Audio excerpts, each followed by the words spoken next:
What a way to start the vlog, right? Looking fabulous. But I wanted to be open and transparent and raw with y'all. I am 35 weeks pregnant tomorrow, and I feel like this baby could literally come any day. Like, I kind of want this baby to come any day, but also at the same time don't, because I have to be 37 weeks to give birth at the place that I'm giving birth at. But the Lord knows his perfect birthday. So in preparation for that, I am prepping a lot of stuff. I just woke up, kind of the appearance, but I'm not feeling great. I haven't been feeling great since yesterday. Something weird is going on with my throat. I don't know, I just made some concoction of a drink I'll show you in a minute. But I also have a bunch of stuff that I want to get done before this baby arrives. And honestly, I'm trying to get it mostly done like today and tomorrow. A lot of it's food prep, because I know how important that is, especially since I have 2 other kids to take care of and a husband and me. We need to all be well nourished, and I do not plan on getting out of bed and like cooking anything for at least a couple of days. That'll be my husband's job. So I want them to have easy foods that they can just pop in. Anyways, so today's goal, I am so out of breath. I have this list of birth prep foods. I like wrote it out and I highlighted what I made already. And then back here, I just wrote the things that I made already that are currently in the freezer. So then post birth, I can literally just look at this and be like, oh, what do I want to eat? And like tell my husband like, oh yeah, I forgot I made that. That's in the freezer. Can you go grab it? So I think that will be really helpful for everyone. But as you can see, there's a lot of things that are not highlighted yet. A lot of things. So I'm gonna stop talking, show y'all what I'm doing in the kitchen. And yeah, I hope you guys enjoy this vlog. I also have to put the bassinet together. Need to make sure it fits our new bed, since we have a different bed from last time. When we had my last daughter, we had a different lower bed, so I need to make sure it lines up okay, because it's like one of the ones that attaches to the bed. So let's get started.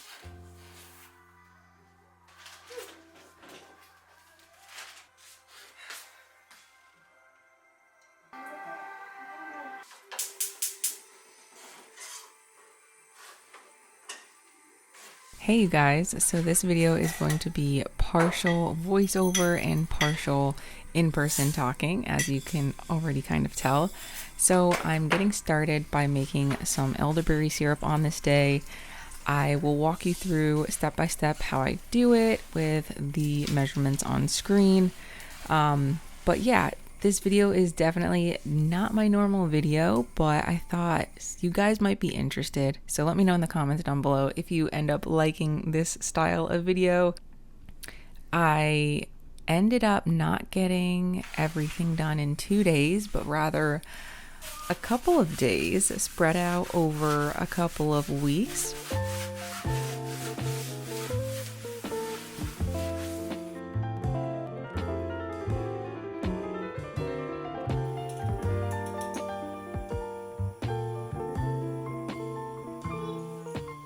I put the elderberries in, mixed it with water, and then now I'm just adding some fresh ginger root. You only really need about a 1-inch knob. I used a little bit more than that just because ginger is so beneficial and I love it.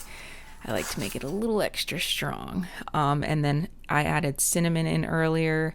So these are blueberry cheesecake, no bake vegan blueberry cheesecakes that I've been making for years. I made them a little bit different this time. I actually blended up the blueberries in the topping. Normally I just sprinkle the blueberries on top as the recipe calls for, but I will leave the recipe down below.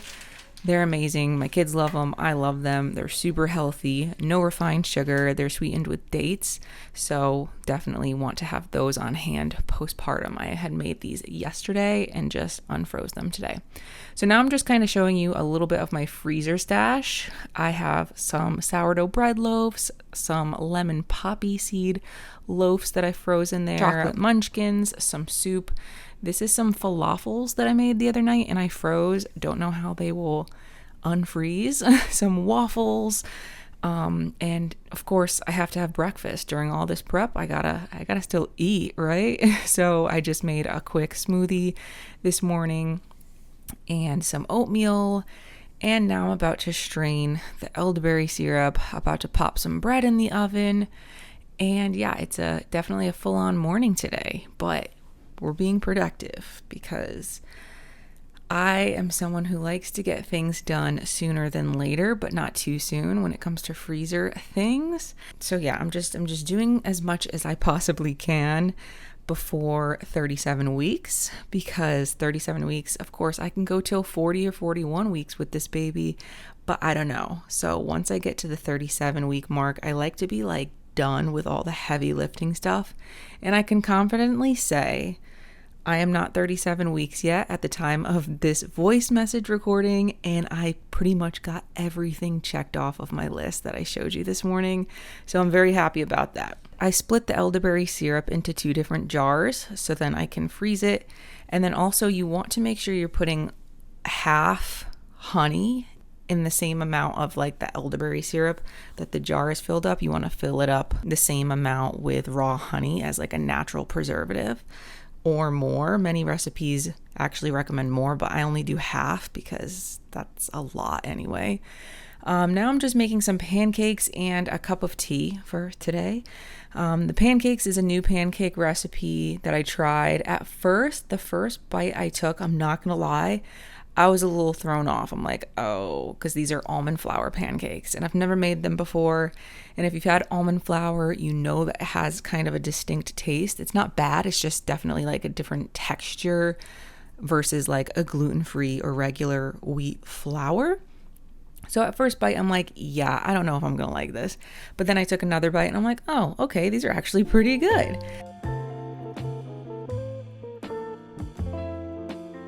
So this is one of my daughter's plates. She ate all of this. My other daughter ate 2 of them, and then she wasn't like a big fan after that. She thought they tasted too eggy. She is not someone who likes eggs, so it's kind of like a hit or miss with her. That's like my picky eater. So she doesn't love these, but me and one of my daughters actually really do enjoy these. So I froze a bunch of those to have for postpartum, and then I made a bunch of waffles. This was on 2 different days, just to clarify. So some of these video clips that you see is over the span of a couple days. Don't think I did this all in one day, because I absolutely did not.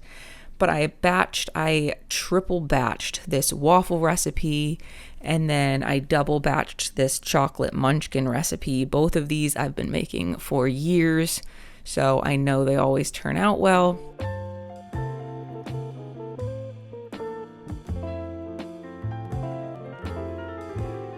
So now I also have a batch of soup going, some lentil soup. Again, all recipes will be linked either on screen or in the description box below, because half of these are not my own recipes, but many of them are recipes I've taken and I tweak it to make it my own. So I don't usually follow the exact recipe. I'll always change something. So I'll put the edits that I make down below. But for these chocolate munchkins, this actually is my own recipe. I will write it in the description box down below. So as you can see, my list is growing. A few days later, I have made all of this stuff. So I'm making progress. I made, like I showed you, some of my freezer stash. I made lentil soup, English muffins, some French toast. I didn't show that process, but I made some French toast. I made some no-bake chocolate chip energy balls, some chocolate chip muffins, a vegan pot pie for me and the girls. I made a lasagna for my husband, and then I just divided that up into a bunch of like individual serving bags so that the whole lasagna wouldn't go bad since he's the only one eating it. And then this is just like a simple idea for like a fresh but really easy meal that me and the girls can have postpartum. And then here I'm also in the midst of all this prepping, working on, I actually just launched a couple new products on my website. This is our new turmeric and honey body bar. I actually don't know if this is up on the website yet at the time of this recording that you're seeing this. But this is our bakuchiol and vitamin C serum. Y'all, it's literally been life-changing, so check it out. And then I just had to pack up a quick order, sent that out, so thank you to whoever bought that. Okay, so now I'm getting ready to prep some tea for postpartum.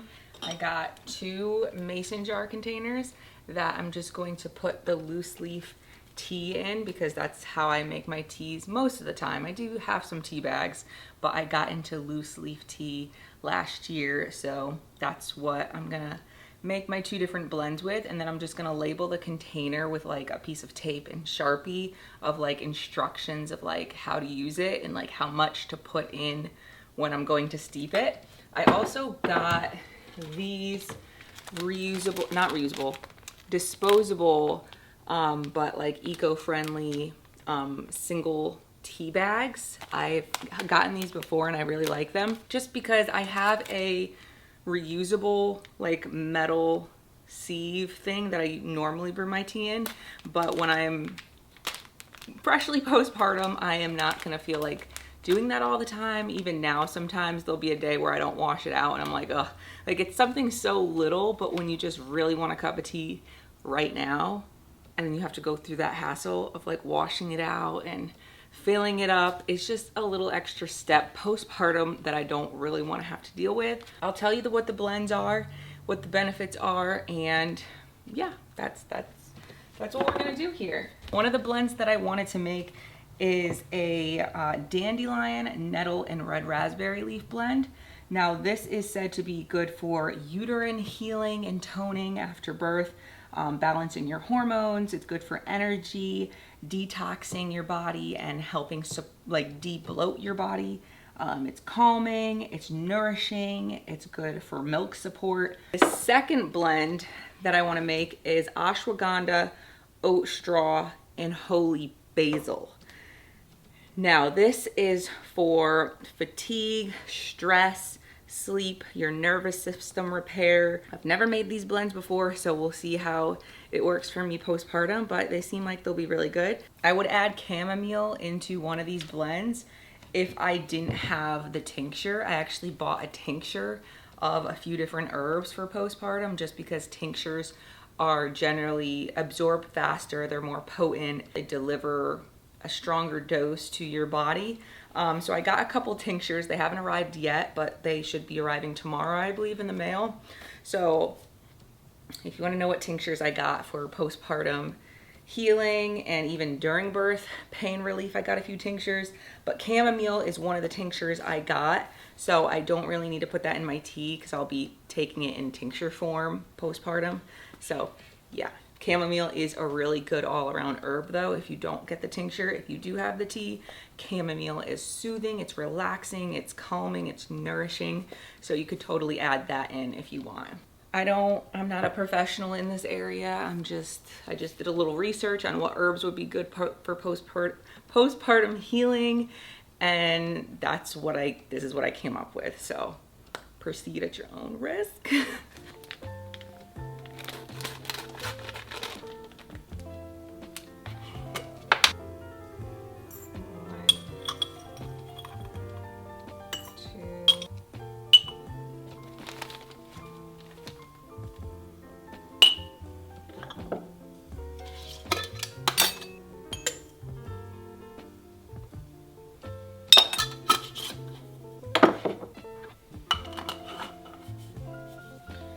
Okay, so I ended up doing 3 tablespoons of dandelion root, 12 tablespoons of red raspberry leaf, and 9 tablespoons of nettle leaf. So I'm gonna give that a good shake, mix it all up so it's like evenly distributed. Excuse my voice, my voice and my throat has been weird for like a week and a half. It's not like a sore throat, it's like super weird. I don't even know. Whew, these late pregnancy hormones, y'all. Oh, also I'm 36 weeks today. So.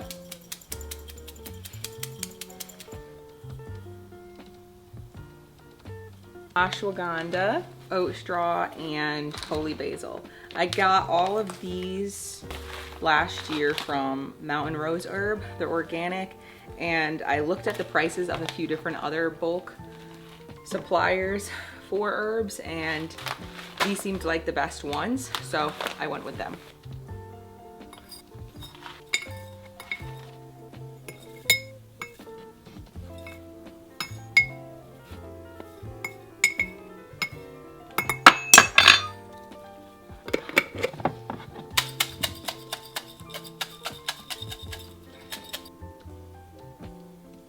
Okay, so I got them labeled.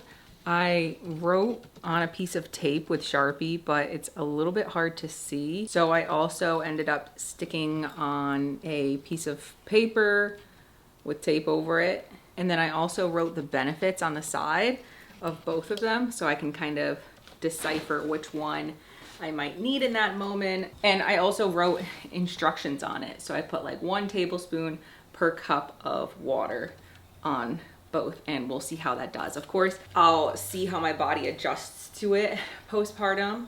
Maybe I'll need to increase the amount or decrease the amount, but yeah.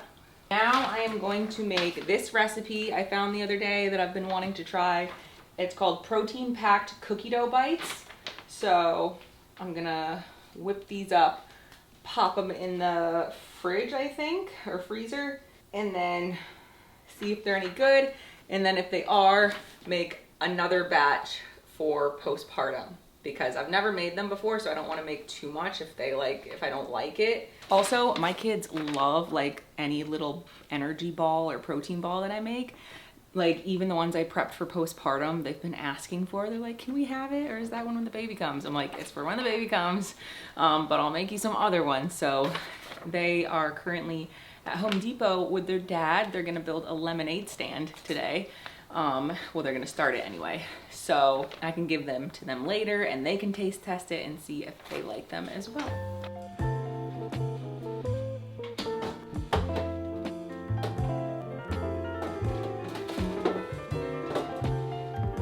So these are all the ingredients you will need. Chocolate chips, vanilla extract. This is my own homemade vanilla extract that I made last year in September, and I've been using it. It's good. Almond or peanut butter, salt, flaxseed, protein. They say use an unflavored one, but I don't have an unflavored one, so I'm using the vanilla one that I have. Maple syrup or honey. I'm running low on honey, so I'm gonna use maple syrup. And then some oat flour. I just make my own oat flour. I grind up oats in a blender, and then I just store it in here.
So I just popped those in the freezer, and I just tasted a little bit of the leftover dough that was in the bowl, and chef's kiss. I think they're gonna be pretty amazing because they tasted pretty good, just not even frozen.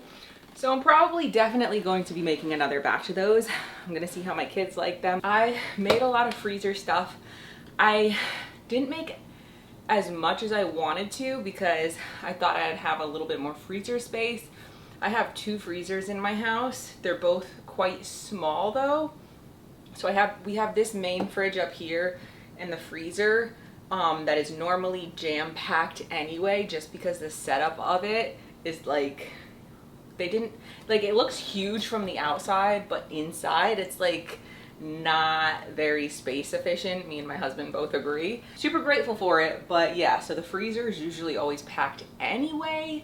So now that I'm prepping for postpartum, we have a fridge downstairs, an old fridge and freezer.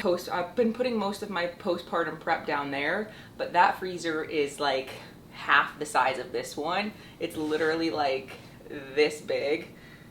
It's like one of those really old white fridges. And so I'm trying to make the most of the space and trying to pack stuff in there. But again, there's already some stuff that needs to be in there that's not my stuff, that's postpartum. And trying to squeeze in my postpartum stuff, it's been a little tough. That limits me. I was gonna make like a bunch of sourdough bread loaves. I made 2 because I can't fit any more in there. Like, I can't. So it is what it is. I'm making do with the best that I can. But having like little snacks like these protein balls and stuff that can kind of squeeze to the crevices and stuff will be really helpful because they're yummy, they're protein packed, and it's a quick snack that I can enjoy as well as my daughters. So yeah, but I can't make too much more stuff, so I'm out of breath. So now I'm just showing you some more things that are in my freezer stash. I made some beef stew, some meatballs for my husband, some vegan chili, not too much of that because we actually ate it for dinner one night and then I just froze the leftovers, some lemon poppy pancakes, a freezer smoothie pack. I made 2 of these that you just dump in the blender. I've never tried them before, so I only made 2. And then the 2 bottles of elderberry syrup from earlier. I also made a dry trail mix container to keep like by my bedside or to bring with me during labor or whatever, and to have like during the night as I'm breastfeeding if I get snackish or peckish or whatever.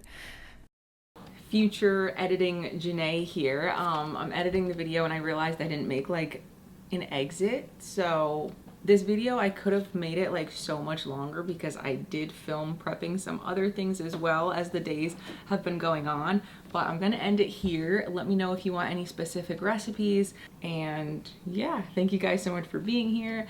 Give this video a thumbs up if you enjoyed it, and I'll see you in the next video.